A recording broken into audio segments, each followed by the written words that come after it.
ahead and start with a little bit of the rave Dubin. Let's give everybody a little bit of a good start. Yeah, Dave, you don't really hear a ton about Dave Rubin these days.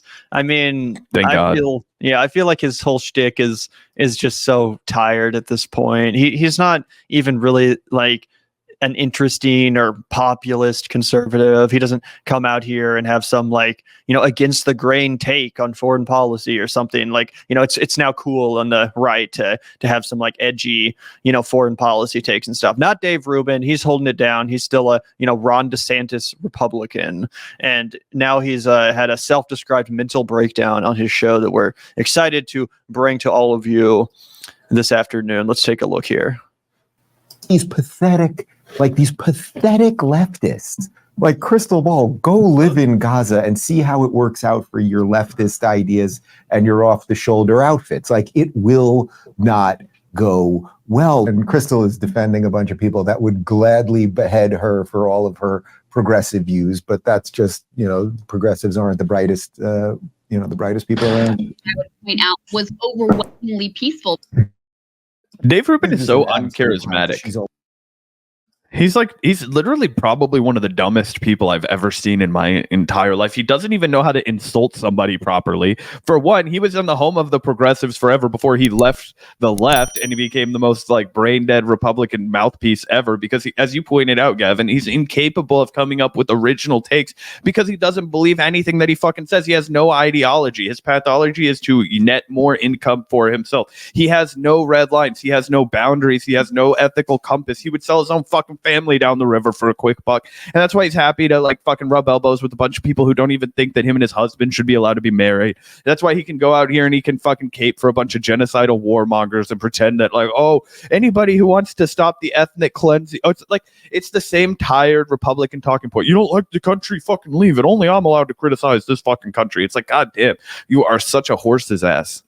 Yeah, dude, and that's a great, beautiful point, Zach, too, because right now he's admonishing Krystal for supporting the rights of Palestinian people to exist, to live without being bombed into fucking oblivion. And he cites their, less than progressive society. Oh, they wouldn't accept you. They wouldn't accept your revealing outfits. Well, who the fuck do you hang out with, Dave Rubin, as a gay man? Who the fuck do you surround yourself with? A bunch of people that are intolerant and that aren't progressive enough to even recognize your marriage, your loving relationship with your husband and the children that you had together. That's who you surround yourself with and fucking defend professionally. But yeah, it's Krystal Ball sticking up for innocent people living in the third fucking world. It's her who's a hypocrite. Yeah. Oh, it's honestly, it is the Ethan Klein response. It's like Hamas would kill you. Oh, okay. Yeah. A liar and a manipulator, and she knows they're calling for violence. And these are the same people, the same progressives who offered us trigger warnings and all of the rest of the nonsense, right? Safe spaces and everything else. Also, not that it really matters, but Krystal has never been like we need a safe space kind of lefty. Like, that's like, if anything, she's kind of an anti SJW kind of a lefty. I mean, she doesn't go into it like in a cringy way, but she's always sort of called out that annoying like identity politics when it goes too far. Oh, for sure. To discussing other things, but now it's just like unhinged hate that we have to absolutely defend. By the way, everyone has the right to free speech, and the First Amendment protects your right to free speech. What they are purposely doing is getting as close to directly calling for violence as they absolutely can, because they're, you can say a lot of things about these people, but they are.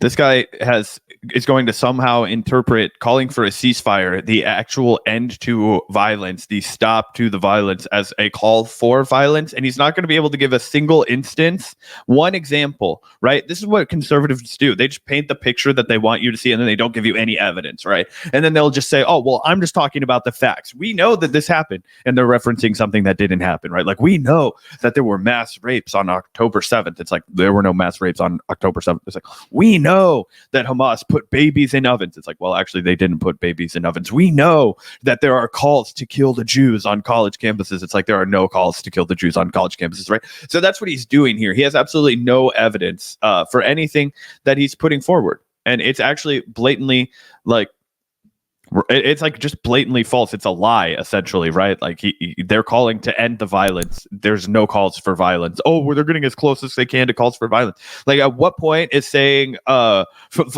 guess he'll say when they chant from the river to the sea that it's calling for violence. That's probably a scapegoat, but pretty ridiculous.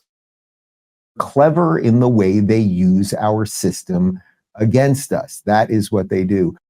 Nasty little hoe. She is one ugly hoe. I'm just doing it today, and we're just doing it this way. Whatever. It's a special. What show. asshole, dude! Yeah, what the fuck is the matter with?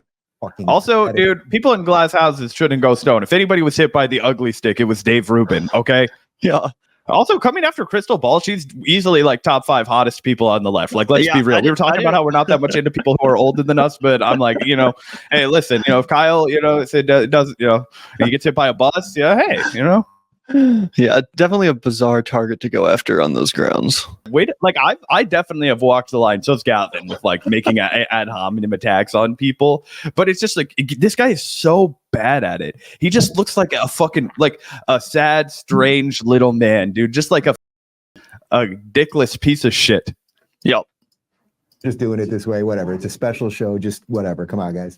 Yeah. Give me props because I was really rude. Journalist, whatever you want to call that guy, the host of I'm in a mood today. I've really just had it with these fucking people. I can't tell. I don't know. Something about being at the Passover Seder last night, telling the story about Passover, and then watching what this stuff's going on. It really got to me. He can't even like pretend to be mad. Like you were saying, he can't even insult someone. Like he can't even whip up an actual believable outrage. He's just like, I'm so mad. I'm so outraged. This is crazy. This stupid hoe. But it's there's no like actual anger there at all. It's performative as fuck. Yep. He doesn't believe in anything. That's our show for today, everybody. Hope you enjoyed it. We'll see you tomorrow. That's the most authentic thing he's ever done in his life, is just be Bozo, the fucking blow up clown. Yeah, that's unhinged as hell. Yeah. Anyway, shout out to you, Brian. Really appreciate it. Dave Rubin is a complete fool. And yeah, he did never recover from the TYT Gaza debate. That was one of the original kind of inciting incidents that, made him decide to leave the Young Turks, because he got called out so bad for his viciously racist position on Palestine. That's interesting. I don't remember that, but shout out to you, Brian Frederick. And shout out to you, Tony D. Rubin. Sounds like he's AI generated. Yeah, that's because he's dumb as rocks and he's trying to think of like the absolute middle ground that he can say to maximize his audience without offending anybody. And then that's why he's like, oh yeah, this blah blah blah, like whatever he said about Krystal, and then he like immediately is like looking, he's like, yeah, reaffirm me, I said that, like, because his audience is a bunch of like 60-year-old boomers. Yep. I really don't know who actually like just sits down and watches a Dave Rubin clip these days. It really seems like his role is, like the PragerU kind of host, where it's like, I don't really have a choice to watch this video. It just came up as an ad, So here's Dave Rubin telling me why white supremacy doesn't actually exist or something. But like, who's actually choosing to click on Dave Rubin content at this point? I don't hear a lot of people talking about him, even on the right.